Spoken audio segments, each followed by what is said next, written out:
Alright people, so you may not like this at all, but I've come to a conclusion. And that conclusion is that I don't like organised religion. What? What the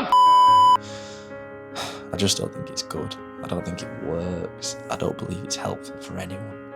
And I don't think it lets the spirit move, you know. And I've come to the conclusion that that is the stupidest answer to not going to church that I've ever heard. Because what do you want? Do you want unorganised religion? Like, what? And there's a lot of different perspectives, but all from this same point. But for now, think about this. You could be a new Christian, you could be an old Christian, you could not even be a Christian at all. But one thing we could all agree on is this. You need a community. People need a community. And what does the church in the simplest form, offer you? It offers you a community. Granted, so do a lot of other things. What other communities do not offer is this.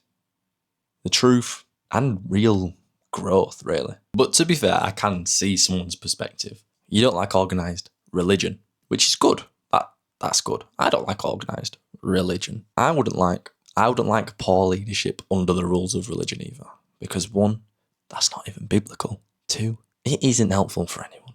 3, it's not sustainable. 4, because it's not the truth. So again, in a good church community, any good community, you need good leaders. Because without good leaders, a lot of the time it's not going to work. But you also have to understand one thing, and that is that there's no perfect church. No! No! Because there's no perfect people. So you can't hop around and you can't choose not to go to church because you don't like a couple of things about it. If you are identifying as a Christian, you can't do that.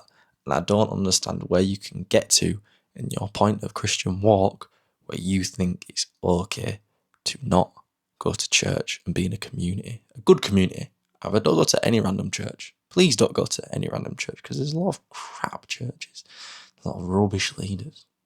So find a good one. And also just understand your pastors are also on a journey. Your leaders are also on a journey, just as you're on a journey.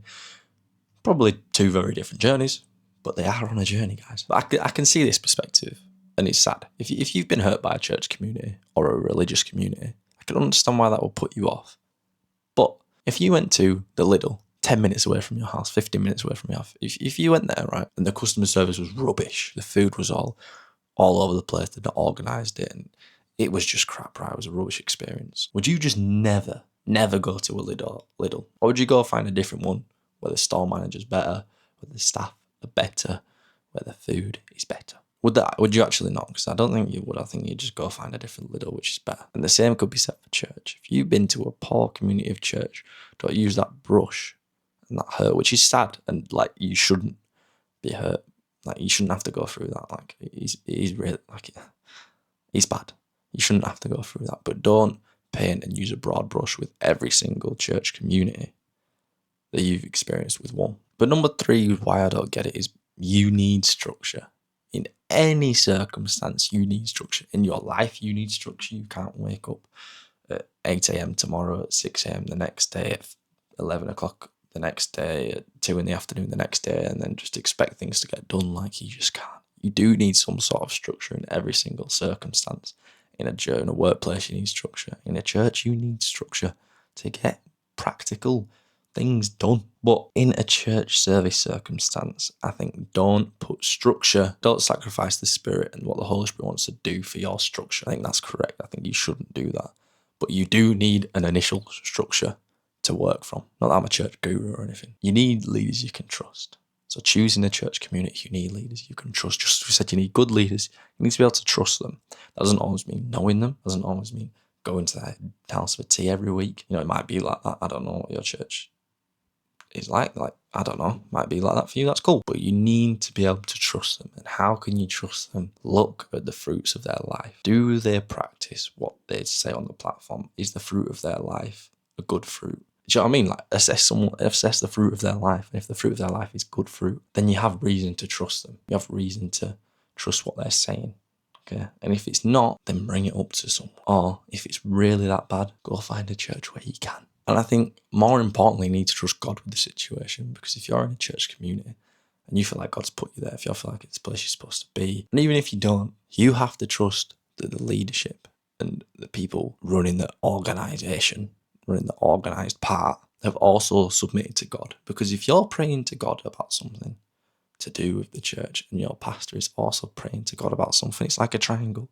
If you're both aligned and also praying to God, either God's going to correct you or God's going to correct you, or you're both praying about the same thing and that's great and everything's aligned. So trust God with your church, trust God with your community, trust God with your situation. And it's hard to find community in a church as well sometimes, which is difficult. Trust God with that. Keep showing up, keep serving, be part of a community, and God will show up. So essentially, these are a lot of the issues that I don't like organised religion comes down to. And it's not that you don't like organised religion, it's probably you just don't like poor leadership. And you might not like being around loads of people, so go to a smaller one, or you might not be around like being around a few people, so go to a larger one. That's what a lot of it comes down to. You might just not get on with the people there, you might just not have the same likes. You know what I mean? They might like rugby, you might like football, they might like pink, you might like blue. I don't know. Go find a church or a community of believers that are into the same stuff, I guess. And it really comes down to essentially the issues you may have identified in your experience of church. And it has to be your experience. You can't claim church hurt off second-hand experience because it has to be your perspective and it has to come down to your discernment as well, which you have to have. So if the church you've been to or go to doesn't have good leadership, doesn't have all these things, and you identify all these issues, do you know what you can do? It's great. You can just leave and go to another one. And if you keep hopping around, going to loads of different churches, going, I'm going to go there, I'm going to go there, it's not working out, not working out, not working out.